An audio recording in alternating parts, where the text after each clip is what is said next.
이게 또 하나의 포인트가 있는 게 10년, 15년, 20년, 30년, 40년, 50년까지 있어요.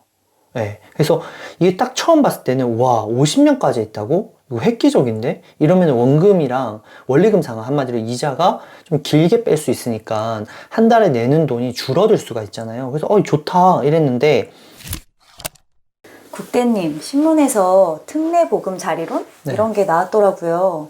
이거 좋은 건가요? 나쁜 건가요? 바로 그냥 이렇게 거두절미하고 들어오시는데, 이게 뭐 어떤 사람한테는 좋고 또 반대로 어떤 사람한테는 좀 애매한 것도 있는 것 같더라고요. 제 주변의 분들은 무조건 좋은 거 아닌가 하던데 애매하다는 건 뭐죠? 일단 다 설명하면 너무 길 수 있고 또 헷갈릴 수 있으니까 제가 좀 짧게 요약해서만 좀 보여드릴게요. 그럼 금융위원회에서 보도자료가 나왔어요. 1월 12일 날 나왔었고 1월 30일부터 특례 보금자리론을 신청한다 라는 이야기가 나왔었고요. 그게 4% 고정금리로 이제 한다라는 거고요. 그랬을 때 여기서 좀 중요하게 볼 것이 주금공, 가용, 재원 등을 감안하여 필요시 조정할 예정입니다. 한마디로 어느 정도 얘가 재원이 있는데 그게 이제 다 소진되면은 조절할 예정이라는 거예요. 그러니까 빨리 해야 된다라는 게 있고요. 밑으로 내려가서 이걸 딱 보면 돼요. 지원 대상이 누구냐, 그리고 지원 내용이 누구냐, 이게 참 중요하거든요. 지원 대상은 일단은 9억 이하의 주택을 가진 사람이에요. 그래서 KB시세, 내 아파트가 KB시세가 9억 이하다 된다는 거죠. 그리고 한국부동산원이라고 있어요. 거기에서 또 시세가 9억 이하면 된다. 근데 만약에 이런 것도 없는 아파트들이 있죠. 공시가격이 아직 안 찍혔거나 뭐 KB시세가 아직 안 찍혔던 뭐 입주 이제해서 2년이 미만된 그런 곳들은 주택의 공시가격이라던가 감정평가를 받을 거다. 한마디로 그 은행 자체에서 감정평가 하시는 분이 있거든요. 거기에서 감정평가를 받아서 그거의 차순으로 적용을 할 거다라는 게 있고요. 그리고 소득 같은 경우에는 제한이 없어요. 이게 좋은 거예요. 그전에는 전부 다 뭐 DSR을 본다 해갖고 소득 제한이 있다 그래서 못하게 하는 경우가 많았었는데 이거는 좋은 거죠. 소득 제한이 없으니까. 그리고 밑에 보면은 주택수는 무주택자 이 사람 된다는 거죠. 그리고 1주택자 돼요. 그리고 2주택자도 되는데 2주택자 같은 경우에는 처분 2년 그 기존 주택을 처분을 2년 내에 해야 한다는 조건이 붙었어요. 이게 좀 아쉽죠. 자, 지원 내용은 뭐냐면요.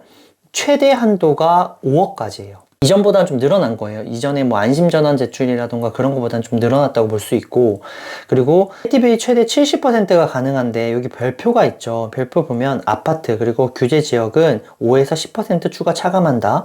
그리고 보면 생애 최초 주택 구입자는 80%를 준다 이랬어요. 근데 여기 보면 별표 두 개가 있죠. 어떤 사람한테 줄 거냐? 차주의 배우자가 과거에 주택을 소유한 사실이 없는 경우에 주겠다. 둘 중에 한 명이라도 주택을 소유한 사람이 있다면 안 주겠다라는 거예요. 그래서 DTI 같은 경우는 최대 60%를 본다. 그러니까 이게 좋은 점은 70%까지, 생애 최초 같은 경우에는 80%까지 준다는 거. 근데 한도는 얼마요? 5억까지라는 거예요. 이게 포인트입니다. 그래서 밑으로 조금만 더 내려가 보면 이게 또 하나의 포인트가 있는 게 10년, 15년, 20년, 30년, 40년, 50년까지 있어요.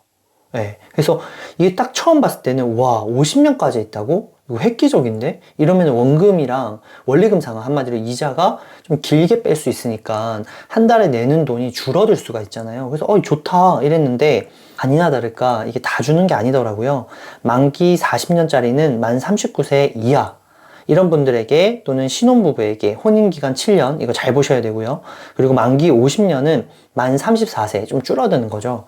이거 딱 봤을 때 뭐냐면 40세 이상 넘어가면 안 해주겠다는 거예요. 네, 이게 좀 아쉽죠. 그리고 금리 같은 경우에는 보통 40세 이상 같은 경우에는 30년 정도로 아마 길게 빼실 거예요. 그래서 우대금리가 되면 4.85, 뭐 우대금리가 안 되면 4.95가 될 것 같고요. 아까 말씀드렸던 40년, 50년이 되시는 분들은 금리가 조금 더 높아져서 뭐 최대 5.05까지 된다는 거. 네, 이렇게 정리가 할 수가 있을 것 같아요. 아니, 와, 이거 지금 같은 시기에 고정금리로 이 정도 조건이면 좋은 거 아닌가요? 일단 좋죠. 아까 전에 봤을 때도 40년, 50년 그 조건이 있었잖아요. 그래서 뭐 40세 이상이 넘어가시는 분들은 해당이 안 되지만 근데 그게 뭐 아닌 분들도 많으니까 39세 이하, 뭐 34세 이하 같은 경우에는 일단 40년까지 늘린다, 50년까지 늘린다, 그럼 지금 뭐 거의 한 150, 200 내던 돈이 좀 줄어들 거거든요. 그러면은 매우 큰 장점일 것 같고요.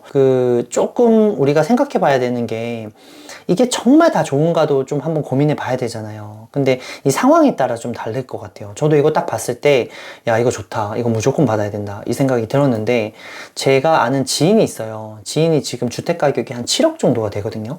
그래서 이분한테는 과연 좋을까 고민해가지고 제가 한번 시나리오를 짜봤더니, 잘 보세요. 7억인 분들이 생애 최초로 만약에 이제 입주할 아파트거든요. 80%를 받는다고 칠게요.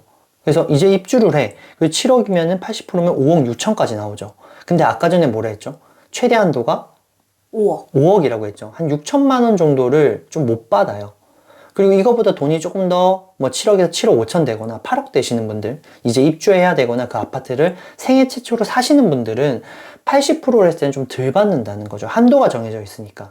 이런 게 좀 아쉽고, 또 하나는 뭐냐면 최근에 조금 금리가 1월 13일 날 0.25가 올랐어요. 그래서 3.5%가 됐습니다. 그래서 금리가 이제 상승을 했고요. 앞으로도 상승이 뭐 한 0.25 정도를 더 한다는 예상은 있어요. 그래서 한 3.75까지 간다.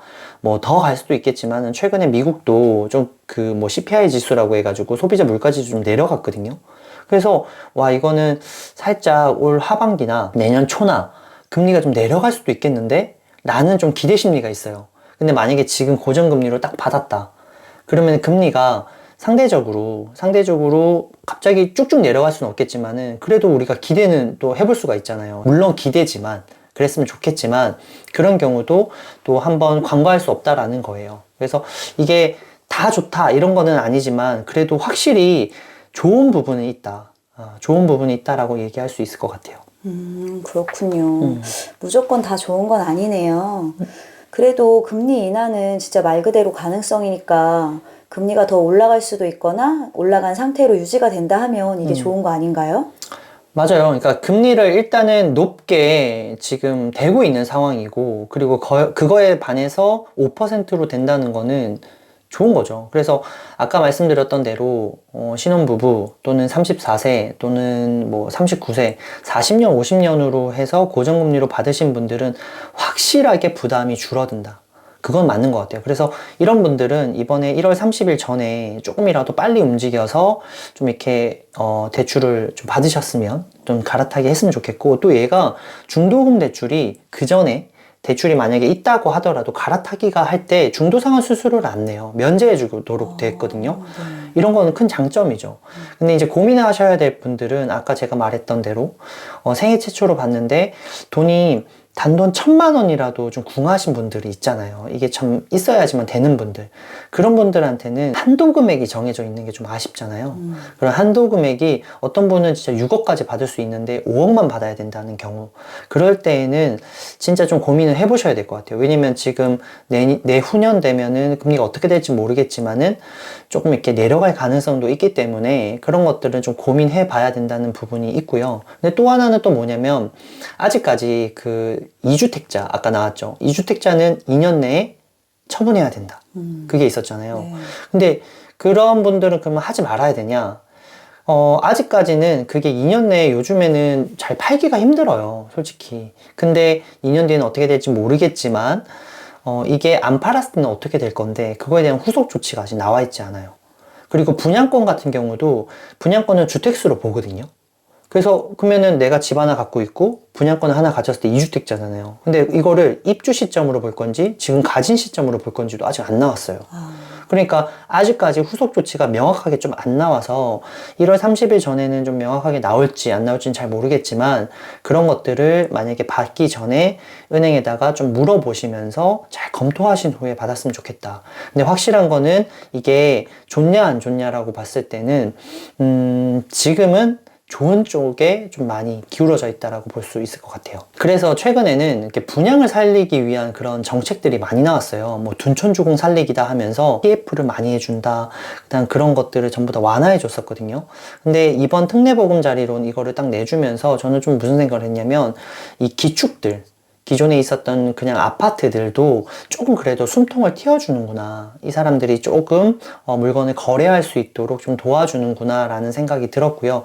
이걸로 인해서 제 주변의 지인분들, 주택이 없는 분들도 한번 도전을 해볼까, 집을 사볼까 라고 하시는 분들도 좀 덜어 있더라고요. 그래서 제가 봤을 때는 이럴 때 거래가 조금 이제는 좀 될 수도 있다라는 생각이 들고, 이걸로 인해서 어떤 분들한테는 정말 집을 한번 좀 저렴한 집을 살 수 있는 기회가 될 수 있을 것 같고, 또 어떤 분들한테는 거래가 활성화가 되면 지금 당장 이 집을 팔아가지고 내가 금융비용을 좀 충당하거나 위기를 극복해야 되시는 분들이 있거든요. 그런 분들한테는 좀 한 줄기 빛이 되지 않을까라는 생각이 들어서 조금 특례보금자리론 이거 조금 주의 깊게 살펴보신 다음에 결정을 하셨으면 좋겠습니다.